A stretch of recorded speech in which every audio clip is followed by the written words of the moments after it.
established rich coming right back at you. And today we got to talk about the trial of Karmelo Anthony in the death of 17-year-old Austin Metcalf. And I want to say this from the start. This is not one of those stories where we should be picking teams like it's sports. A young man lost his life, and another young man is facing the possibility of spending the rest of his life in prison. Two families are destroyed in different ways, and a whole country is watching this case through race, politics, fear, and emotion. So I'm not coming at this like I have all the answers, because I don't. I can understand parts of both sides. That's what makes this case so heavy. The prosecution is saying that this was an unprovoked, unjustified murder. They say Karmelo went into a team tent that was not his, got into a confrontation, pulled a knife, stabbed Austin, and ran away. The defense is saying this was self-defense. They say Karmelo was trying to get out of the ring, got confronted, got handled physically, and reacted in fear, chaos, and panic. That is what this jury has to sort out. But the part we can all agree on is that a track meet should not end with a 17-year-old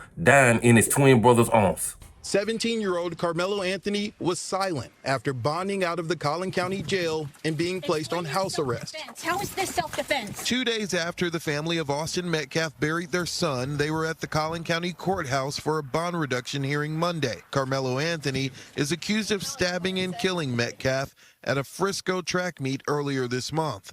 The case has quickly become national news, drawing a lot of attention, resulting in threats and increased security at the courthouse. Threats and, talk of race war and all kinds of insanity isn't good for, obviously, the Anthony family. It's not good for the Metcalf family. Cameras were not allowed inside the courtroom, but we did capture the Anthony family arriving. His father, Andrew, testified in the hearing. District Court Judge Angela Tucker said that she's never gotten this volume of calls and had to have this level of security in the courtroom in her 13 years on the bench. Court documents say Anthony stabbed Metcalf during a fight. When an officer arrived, court documents say Anthony told the officer, "I was protecting myself." Collin County District Attorney Greg Willis spoke after the hearing. The judge has made the call, and so what's important is what's next. And it's our job to be level-headed, to be fact-based, and to follow the truth wherever it leads. Anthony's father testified he's taking a leave from work because of the incident, and his wife is a stay-at-home mother with 3 other children. During the hearing, the prosecution brought up the fact that more than $400,000 have been raised for the Anthony family, saying a reduction is not needed because they have the funds. A big question in this case will be, why did Anthony bring a weapon to a high school stadium? It's a question that was asked of his attorney. That's an understandable question, but it's not something that, frankly, we're prepared to even go into. Now, in the opening statement to the media from that interview that you just heard, he led with talking about self-defense. Again, the court documents mention self-defense. We'll have to wait and see how that defense will be made in court when things pan out. Now, according to the judge, the terms of the bond are house arrest and ankle monitor. She told him to stay off social media, and he has to personally call her bailiff every Friday morning, not his parents, but him. And there's a list of other things that is set, and if he violates that, he'll return to the Collin County Jail. The first thing that hits me is how fast a small situation can turn into something no family ever recovers from. If Karmelo went under that tent to get out of the rain, that part by itself is not hard to understand. You're at a track meet, weather comes in, people start looking for cover, and the tent becomes a place where everybody is trying to stay dry. But the moment somebody says, "This is our tent and you have to leave," that's when pride enters the room. And when pride enters the room with teenagers, things can get stupid fast. Not because either family deserved this. Not because Austin deserved to die. Not because Karmelo deserves to be turned into a monster before the trial is over. Because young men in a heated moment can make life-altering decisions before their brain catches up with the consequences. That's the scary part. One argument, one push, one knife, 1 second. Now one family has had a funeral and another family is sitting in a courtroom praying their son doesn't die in prison. That is why this case should humble everybody talking about it. Now, I also want to talk about Karmelo's family early on, because I don't think they handled the public side of this in the best way. I understand that is their son, and I understand that they love him. I understand they believe he acted in self-defense, and they have a right to defend him. But when another child is dead, the tone has to be very careful. You can support your son without sounding like you forgot Austin's family is grieving. You can say we believe in Karmelo's side while still saying we are heartbroken that Austin lost his life. That balance matters because in a case this emotional, the way people speak publicly can make things worse. And all I'm going to say, so it don't be asked later, is that was disrespectful and just shows you all the character. He was not invited. He knows that it's inappropriate to be near this family, but he did it. And so I say to people, actions speak louder than words. Okay? What he has failed into is the political operatives that want to make this thing a political thing of hate, yet bigotry, and yet racism. We have conservative operatives that have been posting nonstop about this case. This is where the public perception gets complicated. A family fighting for their child is human. A family talking while another family is mourning, they have to be careful because the world is not just listening for facts. People are listening for empathy. And in this case, empathy has to go both ways. Austin Metcalf was not a headline. He was a 17-year-old student athlete with a family, a twin brother, teammates, coaches, and a future that ended right there at a school event. Karmelo Anthony is also a human being. He was 17 at the time, and according to the defense, he had no prior criminal history, was an A student, and panicked in a moment he believed was dangerous. The court has to decide whether that fear was legally justified. That is not a small question, because self-defense is not just, I was scared. The law has to look at whether the fear was reasonable, whether the force matched the threat, and whether a knife coming out in that moment was justified or criminal. And I'm going to be honest with you. From what I know right now, I find it hard to believe that Austin Metcalf was going to kill Karmelo.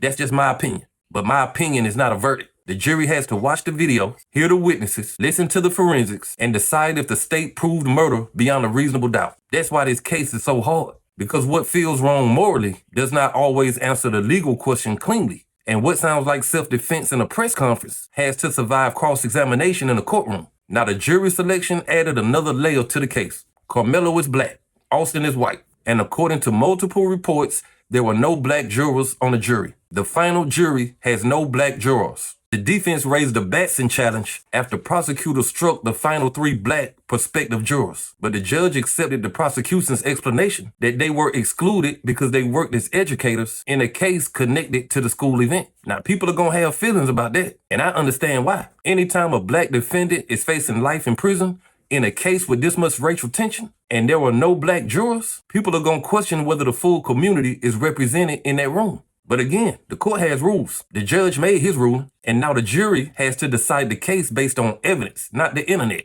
That is a lot of weight for any jury, especially when the whole country is watching and both families are sitting on opposite sides of the room. High school's head track coach Rob Starr testified it's a big deal to keep everybody separated. He also emphasized that weapons are never allowed at track meets and students sign a code of conduct acknowledging those rules. When Metcalf was stabbed, he says he got there as quickly as he could. He fought back tears while describing the condition he found him in. Another witness, Heritage High School coach Vincent Hooper, testified that after the stabbing, an athletic trainer asked him to stay with Anthony. Hooper recalled telling Anthony that if Metcalf died, it would change the rest of his life. He says Anthony initially said he wouldn't die, but later began crying when Hooper stressed the seriousness of the situation again. Jurors also got to see surveillance video from that day, the original copy as well as the enhanced version.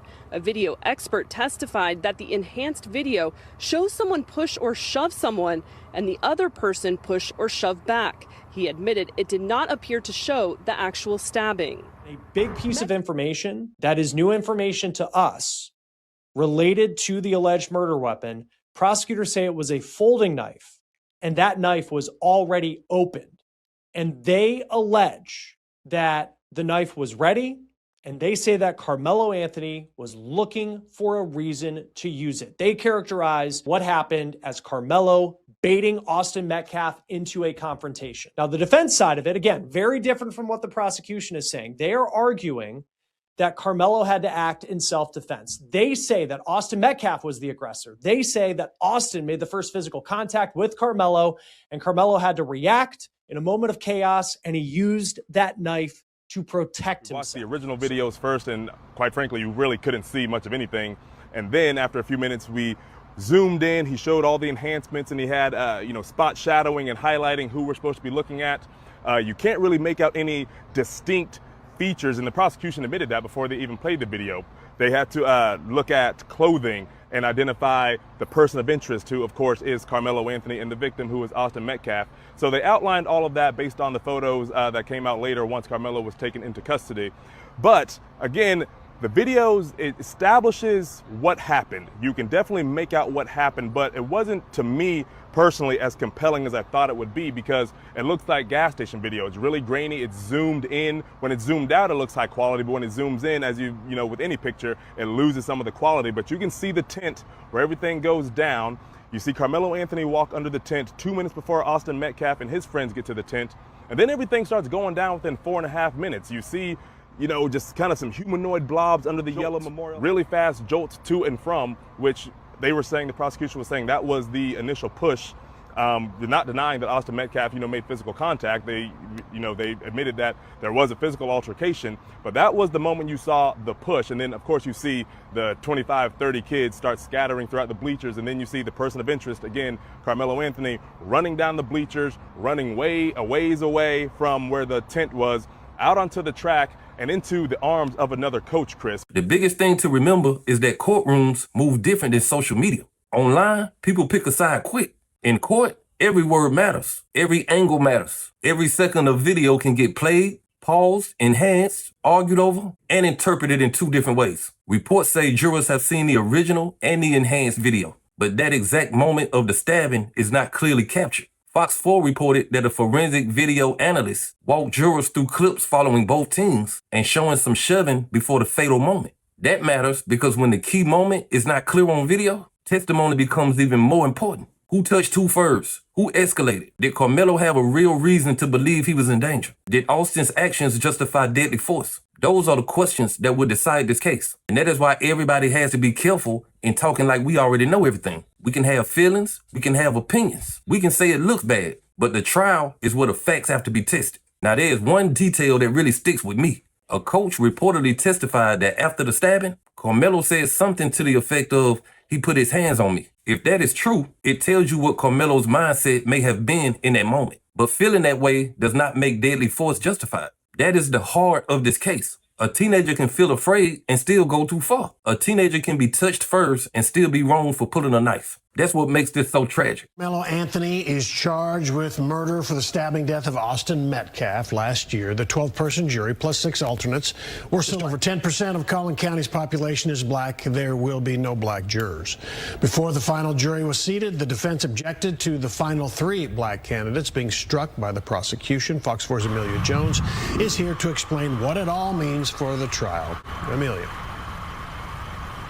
Heather, Steve, before the jury was seated, the issue of race in the jury selection process was brought up by the defense. Karmelo Anthony's defense team argued that some potential jurors may have been unfairly struck because of race. This is what's called a Batson challenge in legal terms. But the judge denied it, saying prosecutors gave race-neutral explanation and whether they would hold it against the defendant if he chose not to testify on his own behalf.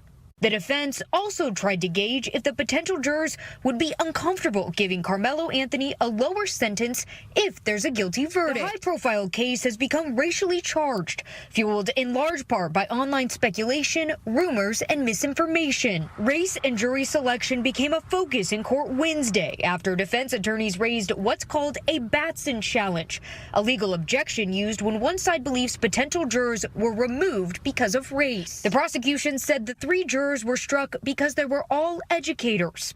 The stabbing happened at a school function involving students. Ultimately, the judge presiding over the case, John R.I.C.H, denied the defense's challenge, saying the state had race-neutral reasons. As a court spokesperson confirmed, this means there are no black jurors on the panel. No electronics are allowed in the courtroom. The public was not able to hear both sides ask potential jurors questions. Judge R.I.C.H told jurors court will be held on Saturdays as well, in hopes of getting the case wrapped up by June 12th. Today, we saw protesters on both sides of this case gathered outside of the courthouse. Again, security remained tight inside. Today, jurors heard from multiple eyewitnesses who were at the Frisco ISD track meet when the stabbing occurred. This included coaches and an athletic trainer. A lot of the testimony surrounded the track team tents and what the rules were. This is where the emotion gets heavy, because Austin's family is not watching a legal theory. They are watching people discuss the last moments of their son's life. They are hearing lawyers debate on whether the person who stabbed him was justified. That is a level of pain that most of us will never understand. And on the other side, Karmelo's family is watching him sit there with his entire future on the line. If he is convicted, he could face from 5 to 99 years in prison. That means this case is not just about what happened on April 2nd, 2025. It's about whether or not another young man's life also ends in a different way through the prison system. That does not equalize the loss. Austin is gone, and nothing can change that. But it does explain why this trial feels so high stakes. One family wants justice for a son who won't come back. The other family is trying to keep their son from disappearing into a jail cell for decades. That is tragedy on top of tragedy. And this is why I don't like how people online have tried to turn this into a race war. Yes, race matters in America. Yes, the jury issue still matters. But we cannot let the politics get so loud that we stop seeing two teenagers. Austin Metcalf was a child who died at a track meet. Karmelo Anthony was a teenager who now has to answer for that death in a murder trial. That is the human center of the story. Even if the prosecution wins, Austin ain't coming back. Even if the defense wins, Karmelo still has to live with the fact that another teenager died by his hands. That's a life sentence of a different kind, whether he goes to prison or not. So let the trial play out, let the evidence be tested, let the jury do its job, but don't let this become another story we use to scream at each other online. A 17-year-old is dead. Another young man is fighting for his future. Two families are living in a nightmare, and every young person watching should learn something from it before a small moment in their own life becomes too big to take back. But hey, that's just my opinion. What's yours? Like, comment, subscribe. Establish Rich. I'll be back with another one. Peace.